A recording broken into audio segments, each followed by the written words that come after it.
Patriarcas e Profetas. Capítulo 55. O menino Samuel. Eucana, levita do monte Efraim, era homem de riqueza e influência, e um dos que amavam e temiam ao Senhor. Sua esposa, Ana, era mulher de piedade fervorosa, meiga e humilde. Distinguia-se o seu caráter por um grande ardor e fé elevada. A bênção tão ansiosamente buscada por todo o hebreu era negada a este bom casal. Seu lar não se alegrava com vozes infantis, e o desejo de perpetuar seu nome levou o esposo, assim como havia levado muitos outros, a contrair um segundo casamento. Mas este passo, motivado pela falta de fé em Deus, não trouxe felicidade. Filhos e filhas foram acrescentados à casa, mas a alegria e beleza da sagrada instituição de Deus foram mareadas e interrompera-se a paz da família. Penina, a nova esposa, era ciumenta e dotada de espírito estreito, e conduzia-se com orgulho e insolência. Para Ana, parecia a esperança estar destruída e ser a vida um fardo pesado. Enfrentou, todavia, a prova com resignada.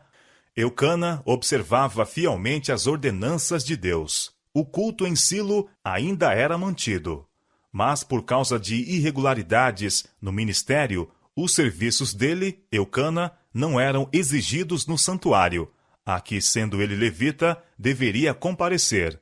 Contudo, subia com sua família para adorar e sacrificar nas reuniões aprazadas. Mesmo entre as solenidades sagradas ligadas ao serviço de Deus, intrometia-se o mau espírito que lhe infelicitava o lar. Depois de apresentarem as ofertas em ações de graças, toda a família, segundo o costume estabelecido, unia-se em uma festa solene, mas prazenteira. Em tais ocasiões, Eucana dava à mãe de seus filhos uma porção, para ela e para cada um dos filhos e filhas, e em sinal de atenção para com Ana, dava-lhe porção dupla, significando que sua afeição por ela era a mesma como se ela tivesse um filho. Então a segunda esposa, ardendo em ciúmes, reclamava a preferência, como sendo ela altamente favorecida por Deus. E escarnecia de Ana, em sua condição de mulher destituída de filhos, como prova do desagrado do Senhor.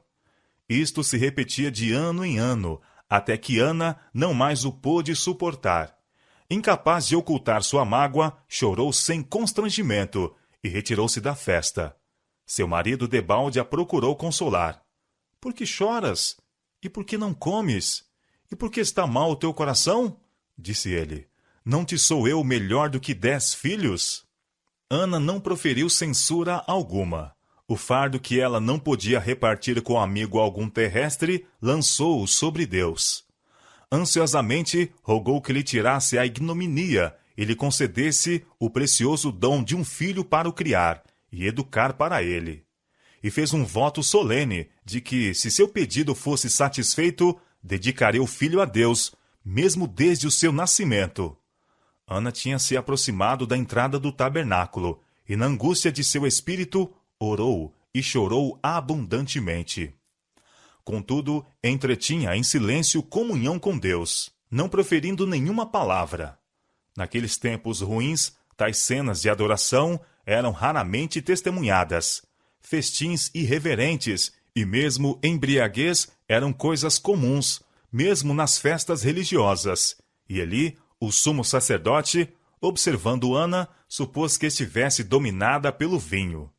Julgando administrar uma repreensão merecida, disse com severidade: — Até quando estarás tu embriagada?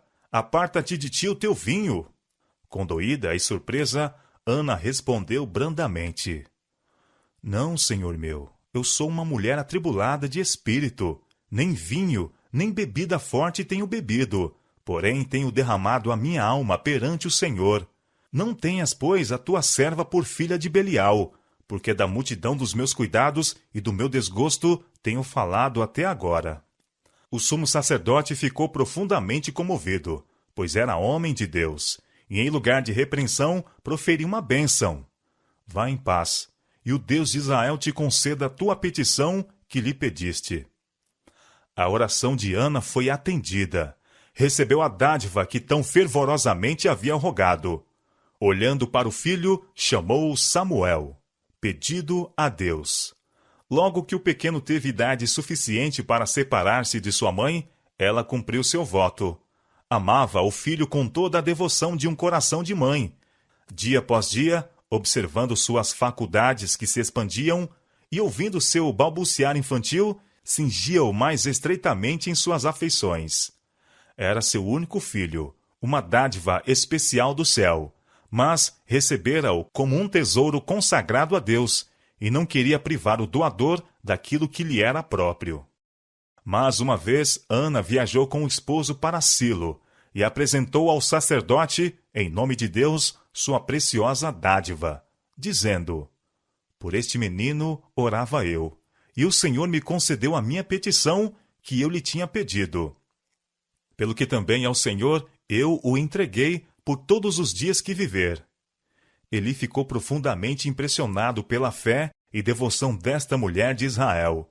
Ele próprio, pai, por demais condescendente, ficou atemorizado e humilhado vendo o grande sacrifício desta mãe, separando-se de seu único filho, para que o pudesse dedicar ao serviço de Deus. Sentiu-se reprovado pelo seu amor egoístico e, com humilhação e reverência, prostrou-se perante o Senhor e adorou.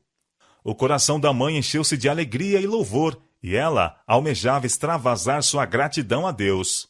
O espírito de inspiração lhe sobreveio, e orou Ana e disse: O meu coração exulta ao Senhor. O meu poder está exaltado no Senhor. A minha boca se dilatou sobre os meus inimigos, porquanto me alegro na tua salvação. Não há santo como é o Senhor, porque não há outro fora de ti, e rocha nenhuma há como o nosso Deus. Não multipliqueis palavras de altíssimas altivezas, nem saiam coisas árduas da vossa boca, porque o Senhor é o Deus da sabedoria, e por ele são as obras pesadas na balança. O Senhor é o que tira a vida e a dá, faz descer a sepultura e faz tornar a subir dela. O Senhor empobrece e enriquece, abaixa e também exalta. Levanta o pobre do pó, e desde o esterco exalta o necessitado, para o fazer assentar entre os príncipes, para o fazer herdar o trono de glória, porque do Senhor são os alicerces da terra, e assentou sobre eles o mundo. Os pés dos seus santos guardará, porém os ímpios ficarão mudos nas trevas, porque o homem não prevalecerá pela força.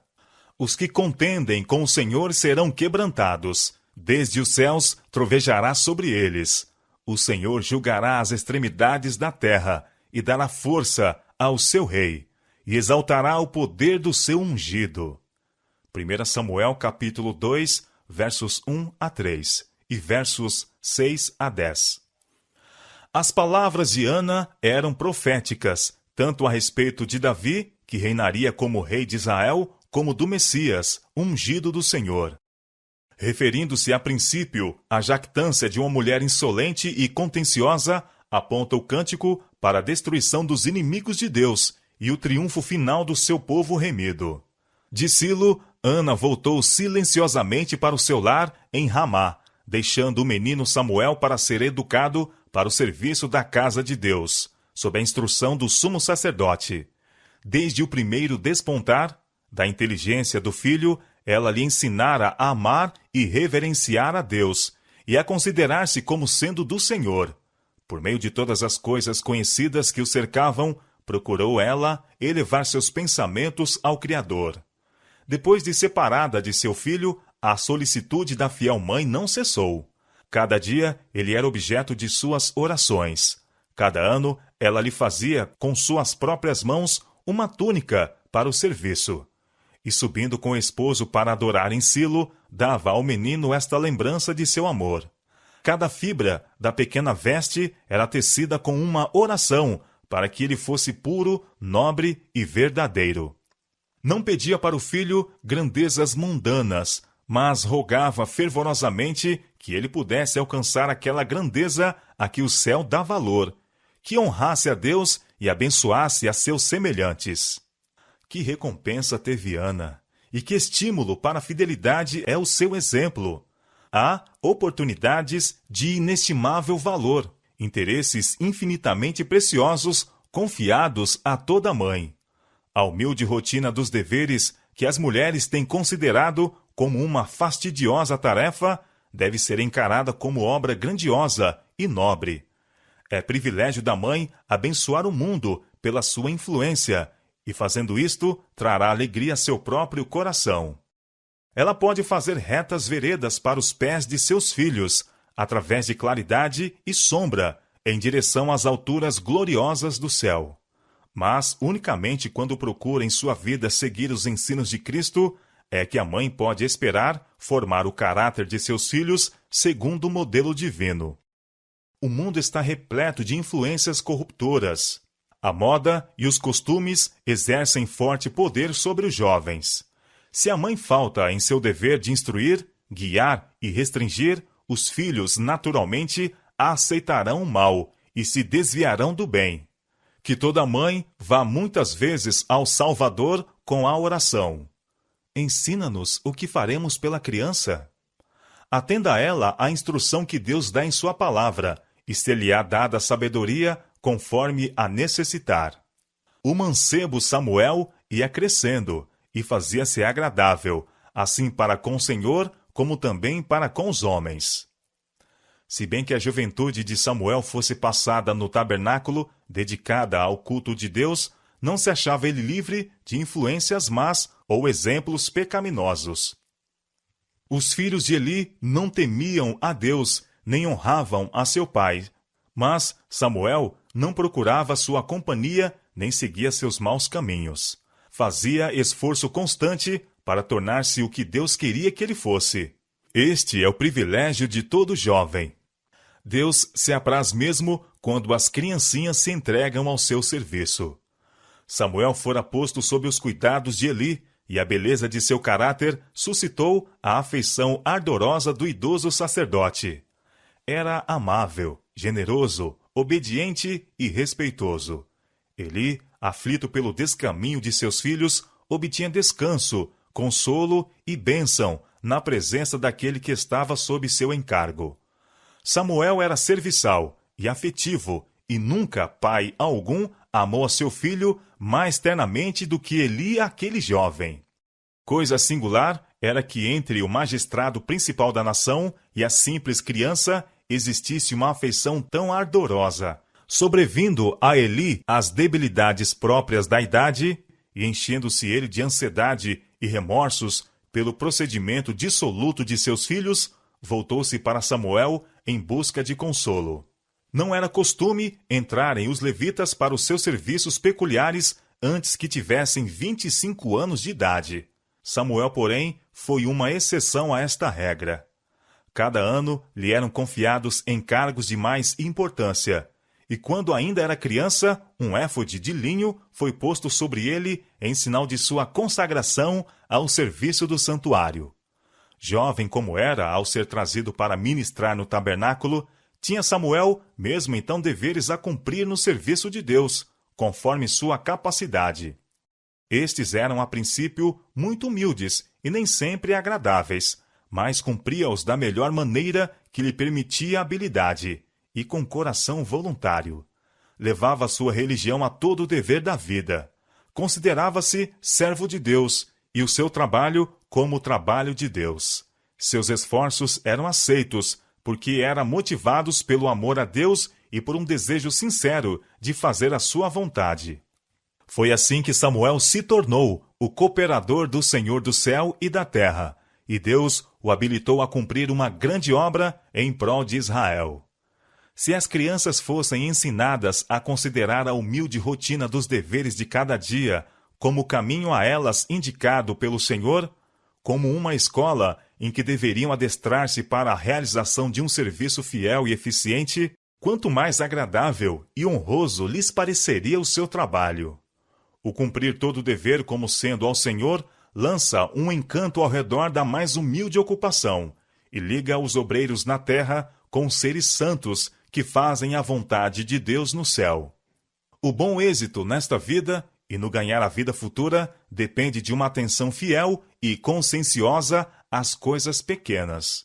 Vê-se a perfeição nas menores obras de Deus, não menos do que nas maiores. A mão que elevou os mundos no espaço é a mesma que fez com delicada perícia os lírios do campo. E assim como Deus é perfeito em sua esfera de ação, devemos nós ser perfeitos na nossa. A estrutura simétrica de um caráter forte e belo é erigida pelos atos individuais do dever. E a fidelidade deve caracterizar nossa vida nos seus mínimos pormenores, bem como nos máximos. A integridade nas pequenas coisas, a realização de pequenos atos de fidelidade e pequenas ações de bondade alegrarão a senda da vida. E quando terminar a nossa obra na terra, verificar-se-á que cada um dos pequenos deveres, fielmente cumpridos, exerceu uma influência para o bem, influência esta que jamais poderá perecer. A juventude de nossos tempos pode tornar-se tão preciosa à vista de Deus como foi a de Samuel. Mediante a fiel manutenção de sua integridade cristã, podem os jovens exercer forte influência na obra de reforma. Necessita-se de tais homens neste tempo. Deus tem uma obra para cada um deles. Jamais alcançaram os homens maiores resultados em favor de Deus e da humanidade do que os que podem ser conseguidos em nosso tempo por aqueles que forem fiéis ao encargo que Deus lhes confiou.